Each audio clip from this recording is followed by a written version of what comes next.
In today's Leeds news, no decision on Wober and Kristensen. Rennes confirm Kamara's stance. New deals for youths. Brighton Summerville update. Conor Roberts' return not being discussed. And O'Hare is not a priority.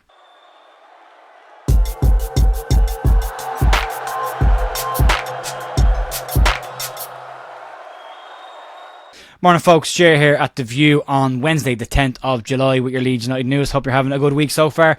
There's not a huge amount of stuff to get through. It's pretty quiet. It's gone very quiet in terms of rumours and speculation and incomings. And I'm kind of okay with that. If I think back to last season, at these moments when it went quiet, usually something happened at the back end of that. So we'll have to wait and see if that is actually the case. But there's some information today on at least ruling out some potential rumoured players that could be coming into Leeds United, and information on current existing players and their future. And we'll start off with the situation around Max Wober and Rasmus Kristensen. And with 3 years left on their contracts and no incoming offers for both players, Wober and Kristensen are expected back for Leeds pre-season training at some point next week. In a piece in Leeds Live, Baron Cross said Leeds have made no decision on the futures of Max Wober or Rasmus Kristensen just yet. Both players made a commitment to Daniel Farke last season after a meeting to stay at the club and fight to help Leeds get back into the Premier League, and then promptly exited the club after said meetings. They are the last two of what would be referred to as last season's exiled loanees from the club, and two players that Leeds would want to sort out what the immediate future is for them. But with no active release clauses said to be in their contracts and no offers on the table, their futures are very much in the hands of Leeds United. It's expected that both players' representatives will speak with Leeds in the coming days and try and sort out what their future looks like. Leeds have already said that if a player expresses an interest to leave the club, that is something that they will look at if they can recoup the value of the player that they reckon they have. Leeds value Max Wober at anything between 10 to 15 million euro, and there is said to be some interest in the player in Germany.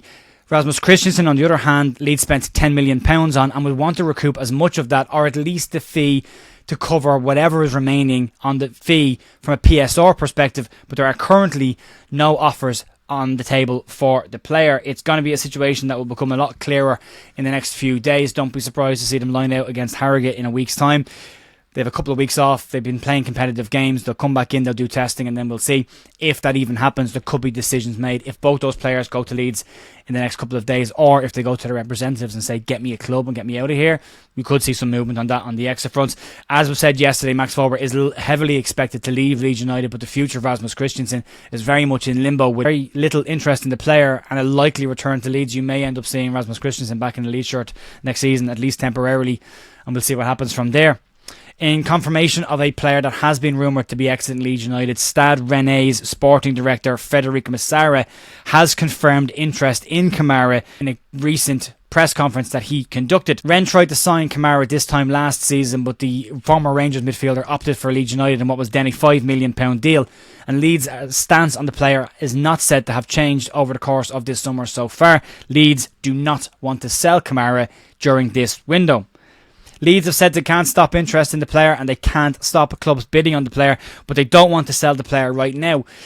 Rennes sporting director Frédéric Massara said the following during that press conference on the player. He's a Leeds player, he's a good player, definitely interested, but of course we are interested in lots of players, some of which have not yet been revealed and of course could arrive quickly. As of right now, and this should be said and pointed out, and contrary to rumours that are going around about Glenn Kamara, there are no offers officially on the table for the player, and the player has not discussed or agreed personal terms with any club, including Rennes.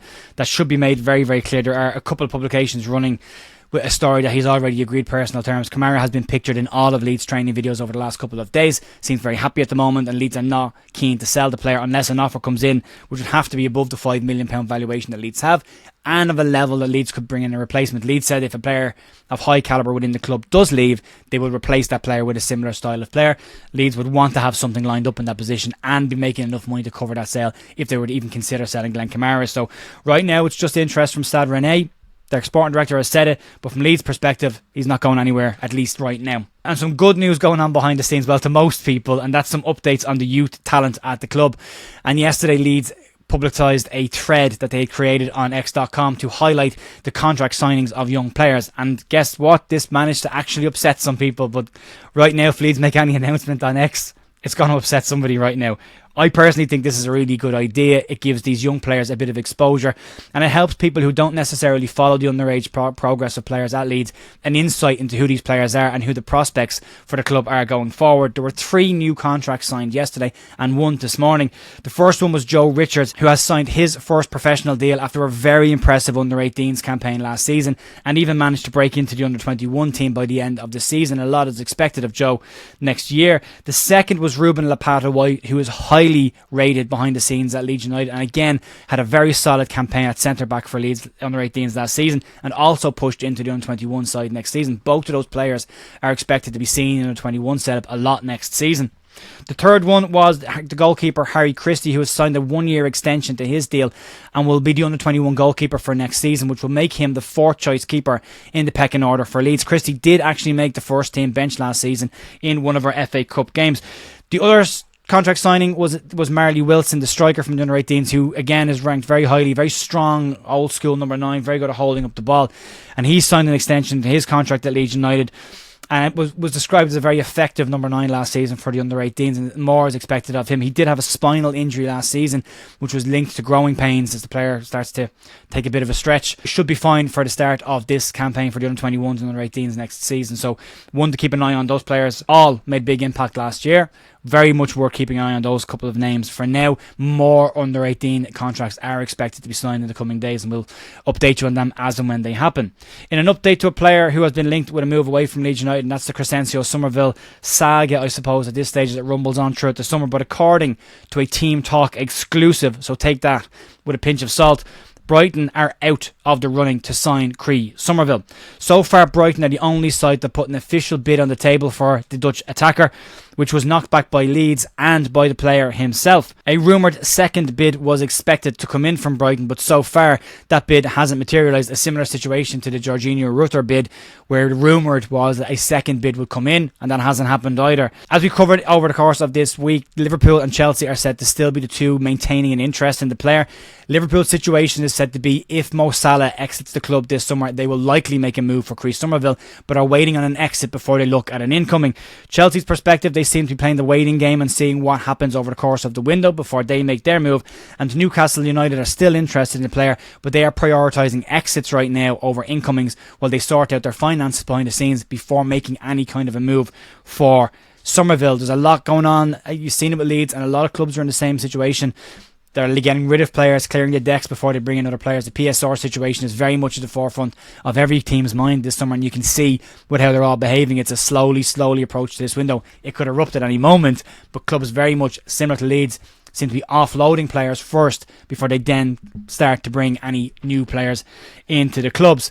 A player that has been linked with a return to Leeds United was Connor Roberts, but according to Joe Donoghue and Graham Smith in the Inside Ellen Road podcast, they don't believe anything of Connor Roberts' return is imminent, at least right now. Graham Smith does said that all transfer news at this point of the season should be taken with the caveat of that's the position right now and is subject to change. Sam Rodon has been keeping Leeds fans on their toes with messages to Connor Roberts and Ollie McBurney asking both of the players when are they signing next. Smith says that right now there is nothing imminent and there is no talk behind the scenes of a Connor Roberts return. Smith also made a very good point on this situation. He said, why would Burnley sell a player to Leeds that Leeds would view as making Leeds stronger?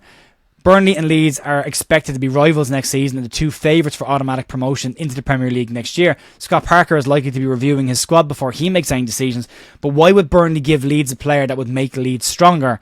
As Graham Smith said, if he was in Burnley's situation and if they were selling Connor Roberts, he would sell to any other club bar Leeds United because you don't make a rival stronger. It's a very valid point. It makes perfect sense. It's definitely one that makes logical sense. They have brought in a right back from PSV. Whether they look to move Connor Roberts on or keep him as cover or just hold on to him, he is coming to the end of his contract at Burnley as well, so he could move for less than nothing. If Leeds are the only club showing an interest in him, maybe the hand is forced a little bit there. I'd like to see Connor Roberts back at Leeds, but Graham Smith makes a very valid point. Why would Burnley make Leeds United stronger? If there's other interest in the player, they're likely to favour that, unless a similar situation to Leeds emerges where the player himself says he wants to go and he wants to go to Leeds and there's interest behind the scenes. But again, one will have to keep an eye on. The one situation that seems like it may drift on for a little bit longer is the rumoured Callum O'Hare interest from Leeds United. Smith also said in the Inside Ellen Road podcast that he would love to see Callum O'Hare at Leeds United and Leeds bring in another number 10, but right now he doesn't get the feeling that that's going to be O'Hare. The former Coventry City attacker is a free agent but has plenty of interest, and a possible move to the Premier League has also been rumoured, and he is taking his time before making his decision. From Leeds' perspective, Smith says that he's been told that there is nothing imminent on O'Hare behind the scenes right now, and that he doesn't feel that Leeds are chasing the number 10 position as a priority. Leeds, of course, have Jorginho Rutter in that position. Brendan Aronson returning to the club this summer as well. We'll likely see Jorginho Rutter move to one of the wider areas, or at least give Leeds a bit of depth in that area. But if they do move Rutter to that position, Leeds will still need cover in that number 10 position, something they didn't have last year. And as Ben Locke on Lockie Leeds channel made a very good point yesterday, as Callum O'Hare is talking to lots of other clubs, he'll want minutes and he'll want guaranteed game time. When he looks at the Leeds United situation and sees Brendan Aronson and Jorginho Rutter in that position, he's likely to think, well, I'm not going to play a lot of minutes, I'll take my time on this one, or at least until Leeds have some exits before I make a decision on that one. So that will likely rumble on. There's, as I said, nothing massively on the incoming stuff right now. We'll keep an eye on it. If anything does happen over the course of today or the afternoon, we'll jump on tonight with a live stream and cover that. But as of right now, there is nothing massive coming out around the club just yet. But we'll update you on that as and when we get it. Have a cracking remainder of your day, and I'll see you tomorrow morning for more Leeds news.